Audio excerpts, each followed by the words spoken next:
Today in this video, we discuss about document which are required for indefinite leave to remain as a spouse, partner application. Number 1. Applicants valid and all expired passports.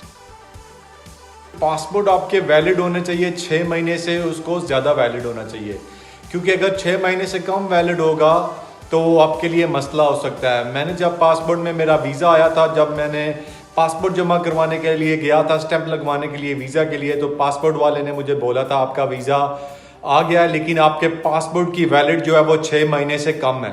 तो फिर मुझे दोबारा जो है ना वो passport को renew करवाना पड़ा था। तो जिसके 6 महीने या 8 महीने रह गए हैं पासपोर्ट के ख़त्म होने में, तो वो उसे चाहिए कि वो अपना पासपोर्ट दोबारा रीन्यू करवा ले।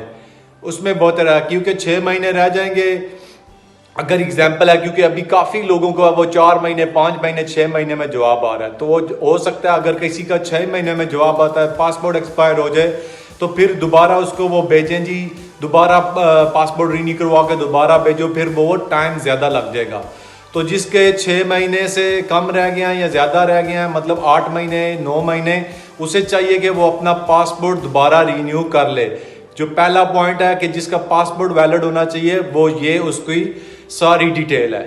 Number 2. Applicants biometric card. Biometric card जो आप यूके आए थे तो आपको एक उन्होंने वो कार्ड दिया था, जैसे पाकिस्तान या इंडिया की तरह का एक कार्ड होता है जो आपका आईडी कार्ड होता है, इसी तरह वो बायोमेट्रिक कार्ड है जो यूके में आपको आके मिला है, उससे कहते हैं biometric card. Number 3. Applicants ID card. ID card जो इंडिया या पाकिस्तान या बांग्लादेश से जब आए थे, जो आप अपना आईडी कार्ड साथ लेकर आए थे, वो वाला ID card. Number 4. Applicants 2 passport sized photographs. जो आपकी पासपोर्ट साइज पिक्चर है 2, जो भी पासपोर्ट साइज जिसकी नहीं है वो बनवा ले, वो जरूरी है, वो साथ लगानी है। Number 5. Sponsors passport.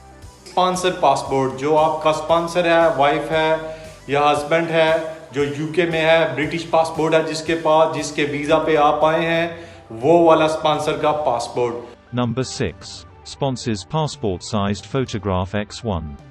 जो स्पॉन्सर है जिसका ब्रिटिश पासपोर्ट है, उसकी पासपोर्ट साइज एक पिक्चर चाहिए। Number 7. Marriage certificate with English translation. आपका जो मैरिज सर्टिफिकेट है वो इंग्लिश ट्रांसलेशन चाहिए। जब आपने पाकिस्तान या इंडिया या बांग्लादेश जहाँ से भी आप थे, आपने वीज़ा जमा करवाया था, उस वक्त आपने जो अपना इंग्लिश जो निकाह नामा है ट्रांसलेट करके वो जमा करवाया था, वो ही चल जाएगा। हम लोगों ने भी वही साथ लगाया था। एक होता है जो उर्दू या हिंदी में होता है या बांग्लादेश लैंग्वेज में, एक होता है वो जो आप इंग्लिश ट्रांसलेशन करते हैं, वो साथ लगाते हैं। तो वो वाला आपका निकाह नामा चाहिए इंग्लिश ट्रांसलेशन के साथ। Number 8. B1 English language test certificate. आपने B1 टेस्ट पास करना है, GESC grade 5। B1 GESC grade 5 के ऊपर मेरी बहुत सारी वीडियो बनी है। वो बंदा जो टेस्ट देता है, ठीक है, टेस्ट करके वो पास होता है, पास करके फिर उसका एक सर्टिफिकेट आता है, तो वो सर्टिफिकेट आपने B1 टेस्ट का वो साथ लगाना है। Number 9. Life in the UK test certificate. Life in the UK test पे भी मैंने बहुत सारी वीडियो बनाई हैं, आपने मेरी देखी होंगी शायद। मैंने एक लिंक भी शेयर किया है जो बहुत ईजी है, जिसके 240 या 340 सवाल हैं, उसमें से ही 24 क्वेश्चंस आते हैं और 18 वाला पास है। बहुत से लोग पास हुए हैं। इजी लिंक है, आप बुक से भी रेडी कर सकते हैं, 10 पाउंड की बुक मिलती है, ऐप भी डाउनलोड कर सकते हैं life in the UK test की, और लिंक से भी कर सकते हैं। लिंक से करेंगे ज़्यादा ईजी है। जो लोग बुक पढ़ सकते हैं या ऐप से भी तैयारी कर सकते हैं, वो उधर से कर लें। तो आपको एक चीज़ बता दूं, इनडेफिनेट लीव टू रिमेन के लिए B1 का टेस्ट पास होना बहुत ही ज़रूरी है, और life in the UK test pass होना बहुत ही ज़रूरी है। अगर ये 2 टेस्ट पास होंगे तो आप indefinite leave to remain spouse visa पे अप्लाई करेंगे। अगर नहीं होंगे तो फिर आप नहीं कर सकते, चाहे आपको 5 साल ही क्यों ना हो जाए। आपका वीज़ा एक्सटेंशन जैसे 2-2.5 साल के बाद हुई थी, हो जाएगी, लेकिन आपको इनडेफिनेट लीव टू रिमेन नहीं मिलेगी। इधर मैं आपको अपने दोस्त की मिसाल दे दूं। मेरा एक करीबी दोस्त, बहुत ही पास नज़दीक वाला दोस्त, उसने B1 टेस्ट नहीं पास किया, life in the UK test pass नहीं किया, उसको आगे वीजा एक्सटेंशन मिल गई जो 2 साल और 7 महीने या 11 महीने होती है, लेकिन उसको इनडेफिनेट लीव टू रिमेन नहीं मिली। जब भी वो मतलब B1 टेस्ट पास करेगा, life in the UK test pass करेगा, तो वो स्ट्रेट अवे उसे 2 साल और 11 महीने या 7 महीने वेट नहीं करना पड़ेगा। वो जब भी पास करेगा life in the UK test और B1 टेस्ट, वो उसी वक्त अपनी इंडेफिनेट अप्लाई कर लेगा। Life in the UK test का बता दूं, उसका सर्टिफिकेट नहीं होता, उसका आपको ईमेल आती है, बहुत ज्यादा लंबा नंबर, 14 नंबर, 16 नंबर या 18 नंबर का एक बहुत लंबा नंबर होता है, उसमें अल्फाबेट्स मिक्स होते हैं, गिनती भी होती है, तो वो आपने ना वो ईमेल फोटोकॉपी करवा के वो साल लगाना है। Number 10. Employer letter, employment contract, £18,600 requirement. Employ letter, जहां भी आप काम करते हो, पार्ट टाइम करते हो या फुल टाइम करते हो, अगर वाइफ करती है या हस्बैंड करता है, दोनों करते हो तो दोनों का ही एम्प्लॉय लेटर लगेगा। एम्प्लॉय आप जिधर भी काम करते हो उन्हें बोले जी मैं आपके साथ कॉन्ट्रैक्टेड हूं, प्लीज मुझे एम्प्लॉय लेटर बना दें, तो वो आपको एम्प्लॉय लेटर इजी दे देंगे जो आगे आपकी हेल्प करेगा। Number 11. Payslips, 6 months. If self-employed, then 12 months accounts. Pay slip आपकी 6 महीने चाहिए, अगर सेल्फ एम्प्लॉयड है तो वो एक पूरे साल की चाहिए। फिल वक्त हम लोग मंथली जॉब करते हैं, उस पर बात करते हैं। 6 महीने की पे स्लिप्स एवरी मंथ आपकी पे स्लिप आती है, आपने जो लास्ट 6 महीने की पे स्लिप है वो आपने साथ लगानी है। अगर तो आप अकेले 18,600 कमाते हैं तो ठीक है, नहीं तो आपको 18,600 लाजमी शो करनी है, ये रिक्वायर्ड है। दोनों मियाँ बीवी मिलके कमाते हैं तब भी ठीक है, अगर एक बंदा कमाता है तब भी ठीक है, लेकिन 18,600 आपने इनकम अपनी शो करनी है जिसपे आप दोनों टैक्स देते हो या आप टैक्स देते हो। Number 12. P60. P60 जो आप साल भर में पूरा साल काम करते हैं, वो आपको 12 महीने के बाद मार्च में या अप्रैल में शुरू में आपको वो P60 भेज देते हैं कि कितना आपने साल में कमाया, कितना टैक्स दिया, जो भी सारी आपकी डिटेल्स होती हैं वो आपको दे देते हैं। Number 13. Bank statements 6 months.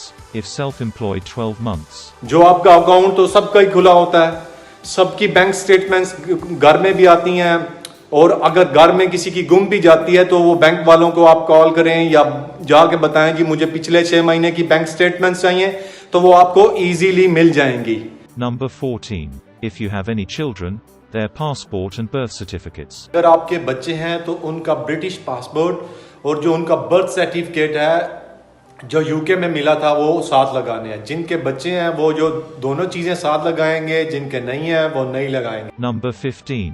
If self-employed, account letters, last year's accounts and HMRC letters, tax return. Self employed है तो अकाउंटेंट का लेटर चाहिए और लास्ट 12 मंथ के जो उसकी पे स्लिप्स हैं वो चाहिए, और HMRC का जो टैक्स रिटर्न लेटर है वो चाहिए। Number 16.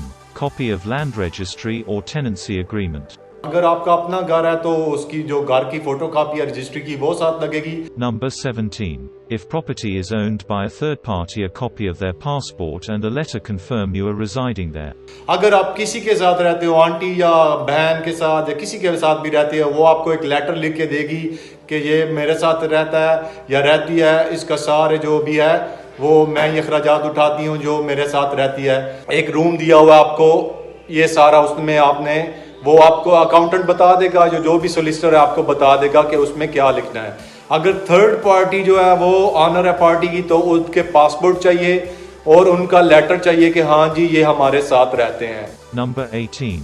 Council tax bill. अगर काउंसिल टैक्स बिल आपके नाम है तो ठीक है, नहीं है तो कुछ भी नहीं हो, कुछ ना दें तो कोई फर्क नहीं पड़ता। जैसे मैं अपनी फैमिली के साथ रहता हूँ तो मैंने नहीं था दिया तो कोई फर्क नहीं पड़ा।